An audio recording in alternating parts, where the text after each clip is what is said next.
പുതിയ വീഡിയോയിലേക്ക് എല്ലാ കൂട്ടുകാർക്കും സ്വാഗതം. ഇനി ഞാൻ നിങ്ങളുമായി പങ്കുവെക്കുന്നത് ഇപ്പോൾ കഴിഞ്ഞ WWE Saturday night main event എന്ന് പറയുന്ന സ്പെഷ്യൽ എഡിഷൻ്റെ ഒരു റിസൾട്ടുകളാണ്. അപ്പോൾ ഈ സാറ്റർഡേ നൈറ്റ് മെയിൻ ഇവൻ്റ് എന്ന് പറയുന്ന ഷോ ആരംഭിക്കുന്നത് 6 വുമൺ ടാഗ് ടീം മത്സരത്തോട് കൂടിയിട്ടാണ്. നിലവിലെ വുമൺസ് ചാമ്പ്യനായ Rhea Ripley, Charlotte Flair, Alexa Bliss തുടങ്ങിയവരുടെ ടീം നേരിട്ടത് Jade Cargill, Michin, B Fab തുടങ്ങിയവരെയായിരുന്നു. ഗംഭീരമായിട്ടുള്ള ഒരു 6 വുമൺ ടാഗ് ടീം മത്സരം തന്നെയായിരുന്നു. ക്രൗഡിൻ്റെ ഒരു വമ്പൻ എനർജി നമുക്ക് ഈ ഒരു മത്സരത്തിൽ ഉടനീളം കാണാൻ സാധിച്ചു. ഈ മത്സരത്തിൽ എന്നല്ല, ഈ ഷോയിൽ ഉടനീളം ക്രൗഡ് നല്ലതുപോലെ എല്ലാ മാച്ചിനെയും സപ്പോർട്ട് ചെയ്തിട്ടുണ്ടായിരുന്നു. ഈ മത്സരം വിജയിക്കുന്നത് നമുക്കൊക്കെ പ്രൊഡിക്റ്റ് ചെയ്യാൻ പറ്റുന്ന രീതിയിൽ ജേഡ് കാർഗിൽ റിയ റിപ്ലിയെ പിൻഫോളിലൂടെ പരാജയപ്പെടുത്തിക്കൊണ്ട് തന്നെയാണ്. കൂടാതെ ഷാർലറ്റ്, റിയ റിപ്ലി തുടങ്ങിയവർക്കിടയിലെ പ്രശ്നങ്ങൾ അവർ ഷേക്ക് ഹാൻഡ് കൊടുത്ത് അവസാനിപ്പിക്കുന്ന ഒരു മൊമെൻറ്റ് നമുക്ക് ഈ ഒരു മത്സരത്തിൽ കാണാൻ സാധിച്ചു. ഗംഭീരമായിട്ടുള്ള ഒരു മത്സരത്തോടു കൂടി ജേഡ് കാർഗിലിൻ്റെ ടീമിൻ്റെ വിജയത്തോടു കൂടി സാറ്റർഡേ മെയിൻ ഇവൻ്റ് എന്ന് പറയുന്ന ഷോ ആരംഭം കുറിക്കുന്നതാണ് നമുക്ക് കാണാൻ സാധിച്ചത്. രണ്ടാമതായി നമുക്ക് കാണാൻ സാധിച്ചത് നിലവിലെ വുമൺസ് ഇന്റർ കോണ്ടിനെൻ്റൽ ചാമ്പ്യനായ ബെക്കി ലഞ്ചും സോൾ റൂക്കയും തമ്മിലുള്ള ചാമ്പ്യൻഷിപ്പ് ഡിഫെൻഡ് ചെയ്യപ്പെടാത്ത ഒരു നോൺ ടൈറ്റിൽ മത്സരമായിരുന്നു. ഈ മത്സരം ആരംഭിക്കുന്നതിന് മുൻപ് തന്നെ സോൾ റൂക്കയെ ബെക്കി ലഞ്ച് ആക്രമിക്കുന്നുണ്ട്. അതിൽ നിന്ന് പിന്നീട് കയറി വന്ന സോൾ റൂക്ക പിന്നീട് ഈ മത്സരത്തിന് തയ്യാറാകുന്നു. അങ്ങനെ മത്സരം തുടങ്ങുന്നു. പിന്നീട് സോൾ റൂക്കയാണ് ഈ ഒരു മത്സരത്തിൽ കൂടുതലും ഒരു ആധിപത്യം നേടിയത്. എന്നാൽ മത്സരം ഡിസ്ക്വാളിഫിക്കേഷനിലൂടെ ബെക്കി ലഞ്ച് പരാജയപ്പെടുന്നത് അഥവാ സോൾ റൂക്ക വിജയിക്കുന്നതാണ് നമുക്ക് കാണാൻ സാധിച്ചത്. സോൾ റൂക്കയുടെ ഫിനിഷർ അടിക്കാൻ പോകുന്ന സമയത്ത് ഒഫീഷ്യലായ ജെസിക്ക കാറിനെ അങ്ങോട്ടേക്ക് വലിച്ചിടുന്ന ബെക്കി ലഞ്ചിൻ്റെ മൊമെൻ്റാണ് കാണാൻ സാധിച്ചത്. തുടർന്നാണ് മത്സരം ഡിസ്ക്വാളിഫിക്കേഷനിലൂടെ അവസാനിക്കുന്നതും സോൾ റൂക്കയെ വിജയിയായിട്ട് പ്രഖ്യാപിക്കുന്നതും. അതിനുശേഷം പിറകിലൂടെ വന്ന് ബെക്കി ലഞ്ച് സോൾ റൂക്കയെ ആക്രമിക്കുന്നുണ്ട്. അപ്പോൾ ബെക്കി ലഞ്ച് സ്റ്റാൻഡിങ് ടോൾ എന്നുള്ള രീതിയിൽ ഈ ഒരു ഭാഗങ്ങളും അവസാനിക്കുന്നതാണ് നമുക്ക് കാണാൻ സാധിച്ചത്. മൂന്നാമതായി നടന്നിട്ടുണ്ടായിരുന്നത് ഇന്റർ കോണ്ടിനെൻ്റൽ ചാമ്പ്യനായ പെൻഡ ഈതൻ പേജിനെതിരെ ടൈറ്റിൽ ഡിഫെൻഡ് ചെയ്ത ചാമ്പ്യൻഷിപ്പ് മത്സരമായിരുന്നു. ഗംഭീരമായിട്ടുള്ള ഒരു മത്സരം നമുക്കിവിടെ കാണാൻ സാധിച്ചു.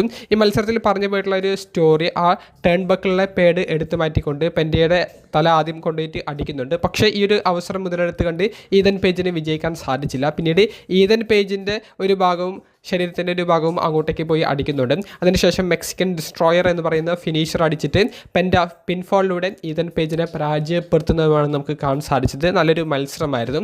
നാലാമതായി നമുക്ക് കാണാൻ സാധിച്ചത് വുമൺസ് ടാഗ് ടീം ചാമ്പ്യന്മാരായ ബ്രീ ബെല്ല, പേജ് തുടങ്ങിയവരുടെ ടീമും മുൻ ചാമ്പ്യന്മാരായ ദി ഇറസിസ്റ്റബിൾ ഫോഴ്സ് എന്ന് അറിയപ്പെടുന്ന നയ ജാക്സ്, ലാഷ് ലെജൻ തുടങ്ങിയ ടീമിനെതിരെ ടൈറ്റിൽ ഡിഫെൻഡ് ചെയ്ത ഒരു മത്സരമായിരുന്നു. ഈ മത്സരത്തിൽ നിലവിലെ ചാമ്പ്യന്മാരായ ബ്രീ ബെല്ല, പേജ് തുടങ്ങിയവരുടെ ടീം ടൈറ്റിൽ റിട്ടേൺ ചെയ്യുന്നതാണ് കാണാൻ സാധിച്ചത്. ഒരു ടാഗ് ടീം സ്റ്റൈലായിട്ടുള്ള ഒരു ഫിനിഷ് ആയിരുന്നു നമുക്ക് കാണാൻ സാധിച്ചത്.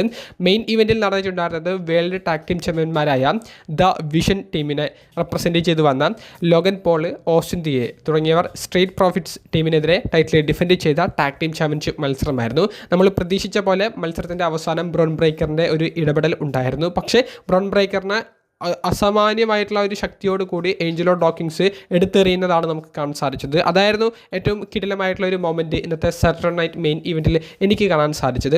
എന്നിട്ട് പോൾ ഹേമിൻ്റെ ഒരു ഇടപെടലും നമുക്ക് അവിടെ കാണാൻ സാധിച്ചു. മോൻഡസ് ഫോർഡ് അദ്ദേഹത്തിൻ്റെ ഫ്രോഗ് സ്പ്ലാഷ് ചെയ്തതിന് ശേഷം ആ പിൻ ചെയ്യുന്ന ഒരു സമയത്ത് ഓസ്റ്റിൻ തിയറി കാലെടുത്തിട്ട് ആ റോപ്പിലേക്ക് വെച്ചൊടുക്കുന്നത് പോൾ ഹേമനായിരുന്നു. എന്നിട്ട് ഈ ഒരു മൊമെൻറ്റിൽ പോൾ ഹേമിൻ്റെ അടുത്തേക്ക് പോയ മോൻഡസ് ഫോർഡിനെ ബ്രാസ് നെക്കിൾസ് ഉപയോഗിച്ചുകൊണ്ട് ലോഗൻ പോൾ പഞ്ച് ചെയ്യുന്നുണ്ട്. ഈ അവസരം മുതലെടുത്തുകൊണ്ട് ഓസ്റ്റിൻ തിയറി മോൻഡസ് ഫോർഡിനെ പിൻ ചെയ്തിട്ട് മത്സരം വിജയിപ്പിക്കുന്നതുമാണ് നമുക്ക് കാണാൻ സാധിച്ചത്. അങ്ങനെ നിലവിലെ ചാമ്പ്യന്മാർ ടൈറ്റിൽ റിട്ടേൺ ചെയ്യുന്നു. മത്സരശേഷം ബ്രോൺ ബ്രേക്കർ ഏഞ്ചലോ ഡോക്കിൻസിനെയും മോൻഡസ് ഫോർഡിനെയും സ്പിയർ ചെയ്യുന്ന ഒരു മൊമെൻറ്റും the vision team standing tall എന്നുള്ള രീതിയിൽ നിൽക്കുന്ന ഒരു മൊമെൻറ്റും കാണിച്ചിട്ടാണ് സാറ്റർഡേ നൈറ്റ് മെയിൻ ഇവൻ്റ് എന്ന് പറയുന്ന ഷോ ക്ലോസിംഗ് മൊമെൻറ്റിലേക്ക് കടക്കുന്നത്.